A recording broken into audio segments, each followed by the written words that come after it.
Hello friends, Omkareshwar ज्योतिर्लिंग के video में आप सबका स्वागत है। आप सब लोगों को पता है अभी तक मैं 7 ज्योतिर्लिंग की यात्रा कंप्लीट कर ली हूँ और आने वाले टाइम पे आप लोगों के लिए अयोध्या और गंगा सागर के वीडियोस भी लेके आ रही हूँ। आप लोग मेरे चैनल में जाइएगा, वहाँ पे प्लेलिस्ट ऑप्शन है। अगर आप प्लेलिस्ट ऑप्शन को क्लिक करोगे तो आप लोगों को पूरे तीर्थ यात्रा की डिटेल्स मिल जाएंगे।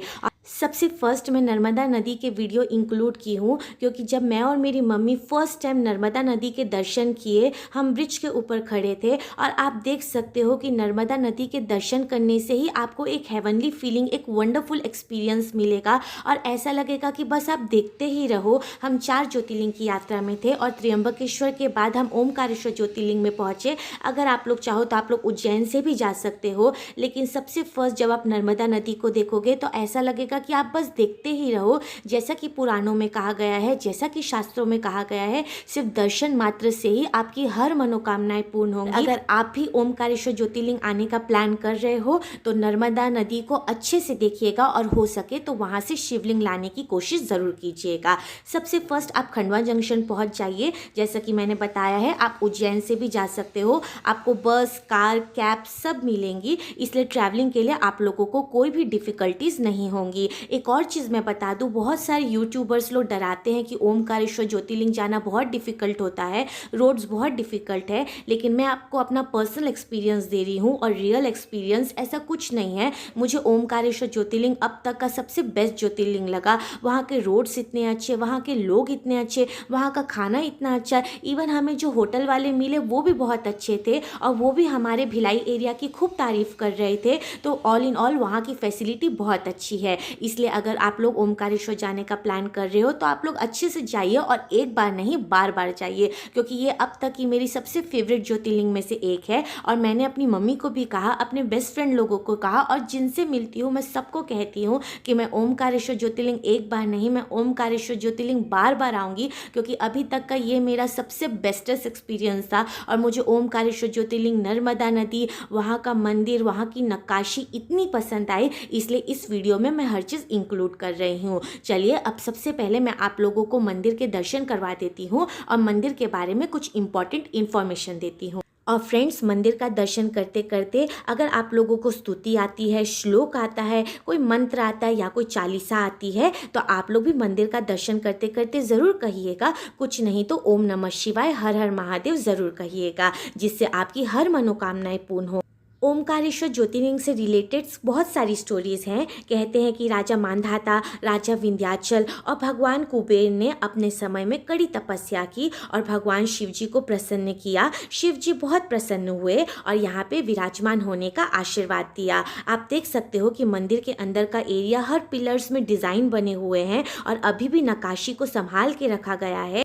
जब मैंने और मम्मी ने फर्स्ट टाइम एंट्री ली मंदिर में तो मंदिर का परिसर देख के हम इतने इम्प्रेस थे, क्योंकि यहाँ पे छोटी से छोटी डिटेल को अभी तक संभाल के रखा गया है। और अगर आप लोग भी आने का प्लान कर रहे हो तो आप लोग भी अपने बच्चों को ज़रूर दिखाइएगा या फ्रेंड्स और फैमिली मेम्बर्स को कि एक एक डिटेल कितनी इम्पॉर्टेंट है, कितनी इम्प्रेसिव। जैसा कि हमारे शास्त्रों में वर्णन है, हमारे पुरानी कथाओं और ग्रंथों में वर्णन है, मंदिर सच में अद्वितीय, अविश्वसनीय, अकल्पनीय है। अगर आप लोग यहाँ पे बार बार आते हो तो आप लोग भी यहाँ की नक्काशी देखिए, यहाँ के पिलर्स, यहाँ के डोर्स, हर चीज़ देखने लायक है और निहारिए और नॉलेज लीजिए, क्योंकि हर चीज़ के रिलेटेड, हर चीज़ के पीछे कुछ ना कुछ रहस्यमय नॉलेज ज़रूर है। और चलिए मैं आप लोगों को मंदिर से रिलेटेड एक और स्टोरी सुना दूँ। जैसा कि आप सब लोगों को पता है, महाकालेश्वर की भस्म आरती बहुत फेमस है, ओमकारेश्वर ज्योतिर्लिंग की शयन आरती बहुत प्रसिद्ध है। आप सब लोग मेरे साथ कहिए, हर हर महादेव।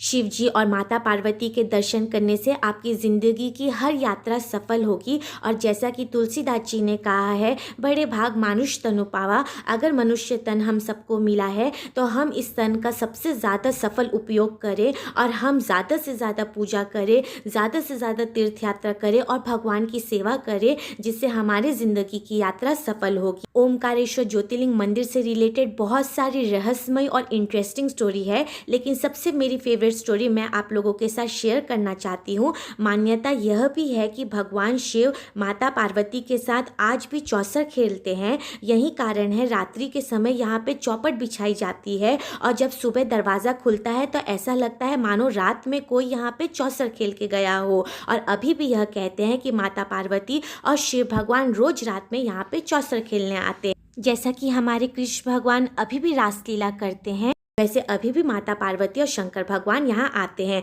तो ये सबसे इंटरेस्टिंग फैक्ट है और ये मेरी सबसे फेवरेट स्टोरी है। मुझे और मम्मी को ये स्टोरी बहुत पसंद है क्योंकि इंटरेस्टिंग स्टोरी, रहस्यमय स्टोरी जानना बहुत ही अच्छा लगता है। यहाँ पे बाद में हम नर्मदा नदी के पूजा अर्चना करने आए। अगर आप लोग चाहो तो आप लोग पूजा अर्चना कर सकते हो, डुबकी लगा सकते हो। यहाँ पे बोट राइडिंग की भी फैसिलिटी है। हम सावन के महीना में गए थे तो बोट राइडिंग ऑफ था।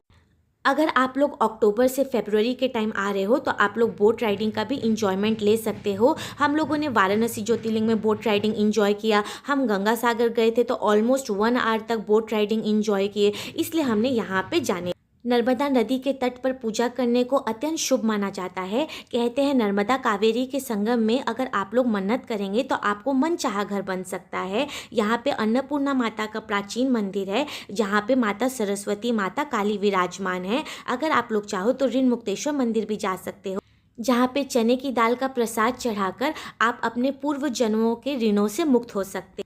इसलिए आप सब भी ओमकारेश्वर ज्योतिर्लिंग अपनी ज़िंदगी में एक बार ज़रूर आइएगा। और जब मैं और मम्मी ब्रिज के ऊपर खड़े थे और हम नर्मदा नदी को निहार रहे थे, दर्शन कर रहे थे, नर्मदा माता अपनी कृपा बनाए रख रही थी, हमें अपना आशीर्वाद दे रही थी और हमें अपना बच्चा मान रही थी, उस टाइम हमें इतना अच्छा लगा, इतनी हेवनली फीलिंग थी। हम इतने खुश थे कि हमें ऐसा लगा हम यहाँ बार बार आएंगे। और मुझे उम्मीद है भगवान शिव, माता पार्वती हमें बार बार यहाँ बुलाएंगे। अभी तक ये सबसे मेरी फेवरेट ज्योतिर्लिंग में से एक है। मुझे ओमकारेश्वर ज्योतिर्लिंग बहुत ही पसंद आया। यहाँ के रोड्स, यहाँ के लोग, यहाँ का खाना, यहाँ की फैसिलिटी हमें बहुत अच्छी लगी। ओमकारेश्वर के लोगों ने हमारा दिल जीत लिया। जर्नी बहुत ही ईजी है, ट्रैवलिंग में आपको बिल्कुल भी डिफ़िकल्ट नहीं होगी। रोड्स अमेजिंग है, मेस्मराइजिंग एरिया है। आप लोग यहाँ पे बहुत सारी मेमोरीज बना सकते हो, बहुत सारी यादें बना सकते हो। मुझे और मम्मी को बहुत अच्छा लगा। Omkareshwar one of the favourite jyotirlinga में से एक है। अभी तक मैंने 7 ज्योतिर्लिंग की यात्रा कंप्लीट कर ली है। आप लोगों के लिए प्लेलिस्ट में मैं डाल रही हूँ डिटेल्स। आप लोग मेरी डिटेल इन्फॉर्मेशन को ज़रूर देखिएगा। आप लोगों को कौन सा एरिया पसंद है कमेंट्स में ज़रूर बताइएगा। आप लोग आने वाले टाइम पे कहाँ जाना चाहते हो वो भी मुझे बताइएगा। आप लोगों की दिल की बात सुनने में बहुत अच्छा लगता है और मुझे अपनी दिल की बात आप लोग तक पहुँचाने में बहुत अच्छा लगता है। आप सब लोग भी ओमकारेश्वर ज्योतिर्लिंग एक बार अपनी लाइफ में ज़रूर आइएगा। अगर आप लोग पहले आ गए हो तो कोई बात नहीं, बार बार आइएगा और मुझसे ज़रूर मिलिएगा क्योंकि मैं भी इस एरिया में बार बार आते रहूँगी। और आप सब लोग मेरे साथ कहिए ओम नमः शिवाय, हर हर महादेव, जय श्री राम, जय श्री कृष्णा, राधे राधे। मिलते हैं नेक्स्ट वीडियो में। बाय।